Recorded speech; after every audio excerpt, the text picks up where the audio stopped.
Hey, what's up, everybody? So we have another awesome episode for you. So we've talked about how to hire, we've talked about management, workflows, meeting structures, we've talked about the core pillars for building your marketing strategy. Now we're going to talk about what I call the 13 regions of responsibility. I'm a big believer in ownership. I think ownership drives not only performance, but happiness. And really a lot of conflict, in my belief, is when you have ambiguous kind of responsibilities. When you have clear-cut guidelines, people are really happy to do what they want when they want. And that's just how I like to manage. I think that I want to tell somebody what to do when I need it, and the how is what the money's for. All right, so let's dive into the 13 regions of responsibility. So this can probably be used for D2C as well, but mostly for B2B SaaS. And before I get into it, actually, I like to, going back to that ownership piece, use something called RACI. So this is a little MBA, but it actually, so you have R stands for responsible.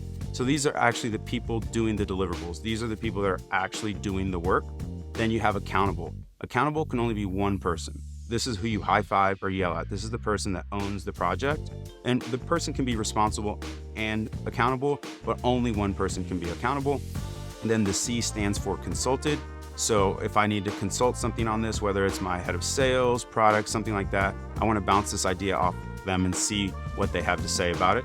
And then the last one is informed, where they don't have any impact or input on the project. You're just letting these people know what's going on. Okay, so now you know RACI. That's how I structure all the ownership and all of the projects that we do. Here's all the regions. So again, content. This person owns the content, the strategy, the channels you're publishing on, content. Huge part of your strategy. Then you have social. Again, pretty self-explanatory. People own the social channels, strategy, replies, things of that nature. Then you have your web dev. So these are the people that own the site, make sure the site's fast, make sure it never goes down. If something breaks, you can tell them, hey, this broke, fix it. Then you're gonna have design. So these are people that are either making collateral for you, making anything that basically is design. Really important part of your marketing in your regions of responsibility. The next one is brand. So what is the style guidelines? How are people interacting? You just want somebody to make sure that the brand is being stewarded in a way that's meaningful and impactful to the business. Next, I have SEO, so search engine optimization. These people are writing articles, they're figuring out what keywords to rank for, etc. Really important, especially as you start to bolt on these different packages and pieces to your marketing strategy. SEO can be a really big boon to your not only web traffic, but also lead flow. And it'll start to position you as well as a thought leader, because people can come for one article that's SEO and then find other awesome thought leadership or things of that nature that are generating value for them on your site. Okay, then community. Community is a huge part of a B2B SaaS, really important. The one thing I will say about community though is be very careful. It's kind of like bad sex. No community is better than bad community. You really need to make sure that the community is being owned and shepherded in a meaningful way. The worst thing that can happen is you have a community and there's just tumbleweeds rolling through.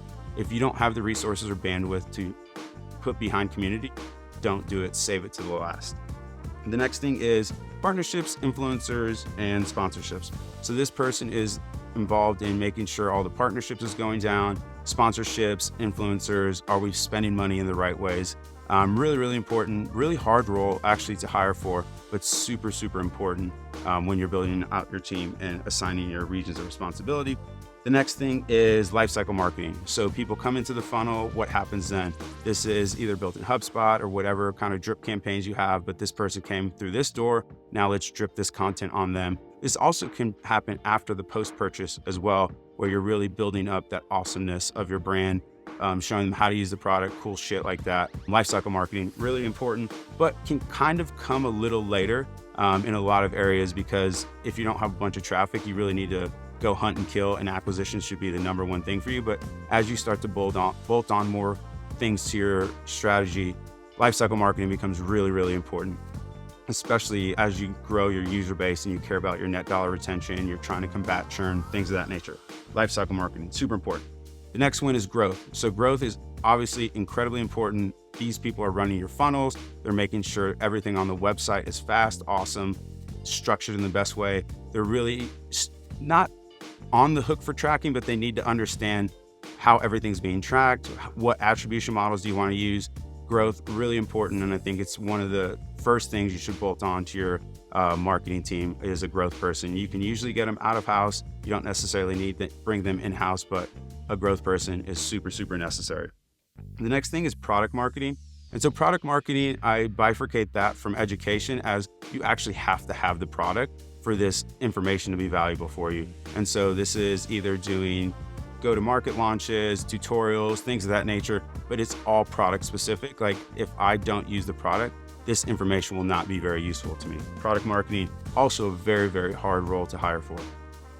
The next thing is marketing ops, or rev ops is what we call it. Sometimes this can be a shared resource that sits across the whole company, but this is the person doing all the wiring in HubSpot, in Salesforce, Zapier, whatever it is. It's really nice to have somebody, and this is actually pretty easy to contract out, but rev ops is really important, especially as, again, you get more sophisticated, you start spending more money.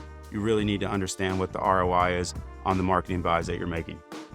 And then the last thing, which isn't really applicable to D2C, again, only B2B SaaS, but sales enablement. So if it's decks, if it's anything that is going to help this salesperson sell more, I think the marketing team is responsible for that, and the marketing team needs to support sales in the best way possible, sales enablement. So a ton of things there. We'll drop a link for the Notion doc so you don't have to remember all of them, but the 13 regions of responsibilities running real quickly: content, social, web dev, design, brand, SEO, community, partnerships, influencers, and sponsorships. You can also call that outreach. It's a little cleaner that way.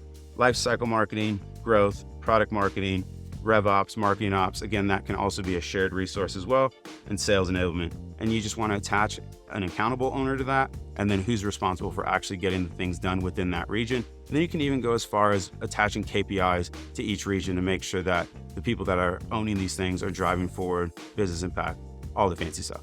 All right, thanks for tuning in.